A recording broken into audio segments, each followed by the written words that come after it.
हिंदी वर्णमाला की क्लास में आप लोगों का स्वागत है। जैसे कि कई प्रकार की परीक्षाओं में हिंदी व्याकरण से संबंधित कुछ क्वेश्चंस पूछे जाते हैं।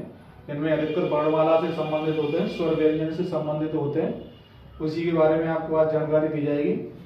इसमें से कुछ क्वेश्चन यहाँ दिए हुए हैं। इसमें पहला है, हिंदी वर्णमाला में उस व्यंजन कौन से हैं। तो जैसा कि हम सब लोग जानते हैं कि जिन व्यंजनों को बोलते समय हमारे मुंह से गर्म हवा निकलती है उन्हें ऊष्म व्यंजन कहते हैं। तो इनमें से सबसे पहला ए सही है, स स ह, क्योंकि इन चारों को बोलते समय हमारे मुंह से गर्म वायु निकलती है, इसीलिए हम। दूसरा क्वेश्चन है, हिंदी के जिन वर्णों का उच्चारण करते समय केवल श्वास का प्रयोग किया जाता है उन वर्णों को क्या कहते हैं।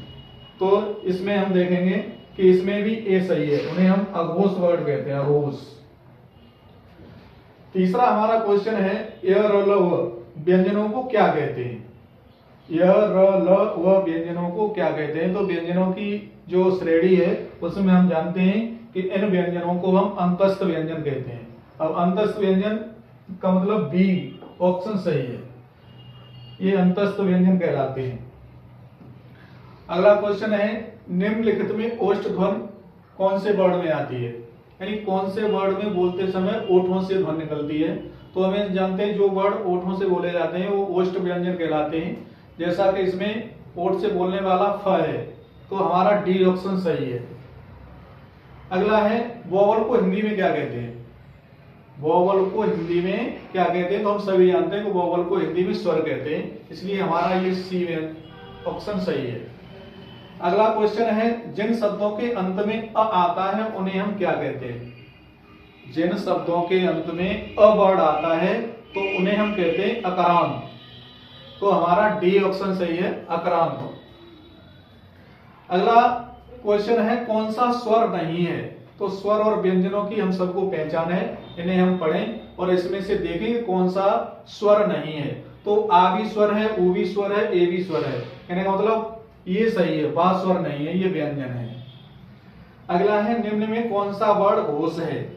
घोष और अघोष आपने पढ़े हैं, इसलिए हम बता सकते हैं कि इसका जो द वर्ड है द, वो घोष है, द वर्ड सही है। अगला क्वेश्चन है, भाषा की सबसे छोटी इकाई किसे कहते हैं। भाषा की सबसे छोटी इकाई किसे कहते हैं। तो हम जानते हैं कि भाषा की सबसे छोटी इकाई होती है वर्ण या अक्षर, इसलिए हमारा डी ऑप्शन सही है। भाषा की सबसे छोटी इकाई वर्ण या अक्षर। अगला है, वर्णमाला किसे कहते हैं। जैसा कि हम जानते हैं कि व्यवस्थित वर्णों के समूह को ही वर्णमाला कहा जाता है। वर्णमाला की जो परिभाषा है उसमें आता है कि वर्णों की व्यवस्थित समूह को ही वर्णमाला कहते हैं, इसलिए हमारा डी ऑप्शन सही है, व्यवस्थित वर्णों के समूह को। अगला ऑप्शन है, निम्न में से कंठस्थ ध्वनि कौन सी है। यानी जिन व्यंजनों को बोलते समय हमारे सबसे पहले आवाज कंठ से निकलती हो उन्हें हम कंठस्थ व्यंजन कहते हैं, जो क वर्ग में आते हैं। तो इसमें हमारा पहला सही है, क और ख। अगला है, निम्न में से उच्चारण स्थान के आधार पर मूर्धन्य व्यंजन बताइए। निम्न में से उच्चारण के स्थान के आधार पर मूर्धन्य व्यंजन ड और ढ दो होते हैं, ड और ढ, इसलिए हमारा सी ऑप्शन सही है, ड और ढ। अगला क्वेश्चन है, निम्नलिखित में से अल्प प्राण कौन से हैं। तो जिन वर्णों को बोलने के लिए हम कम समय की आवश्यकता पड़ती है उन्हें हम अल्प प्राण कहते हैं। जैसा कि उसकी परिभाषा में है, जिन व्यंजनों या वर्णों को बोलते समय हमें कम समय लगता है उन्हें हम अल्प प्राण कहते हैं। तो इनमें से हमारा बी ऑप्शन क और ग, ये दो सही है। अगला है, निम्नलिखित शब्दों में से नवीन विकसित ध्वनियां कौन सी हैं। यानी निम्नलिखित शब्दों में से नई विकसित ध्वनियां। तो इसमें हमारा पहला ऑप्शन सही है, ख और ग, ख और ग। अगला है,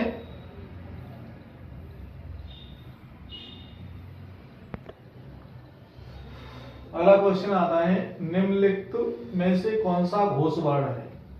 तो घोष और अघोष हमने पढ़े, उसके आधार पर हम बता सकते हैं कि म, सी ऑप्शन सही है।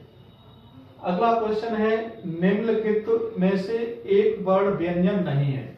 स्वर और व्यंजन की हमें जानकारी है, इसलिए इसमें से हमें ये देखना है कि इसमें से कौन सा व्यंजन नहीं है।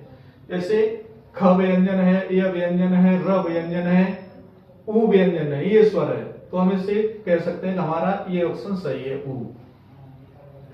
क्वेश्चन नंबर अगला है निम्नलिखित में कौन सी ध्वनि कोष्ठ नहीं है। जिसमें हम वर्ड पढ़ के देख सकते हैं प, व, म, त, यानी इसमें से तीन व्यंजनों को पढ़ते समय हमारे ओठ आपस में मिलते हैं, केवल त को पढ़ते समय ओठ नहीं मिलते, तो इसलिए हमारा ये ऑप्शन सही है, त।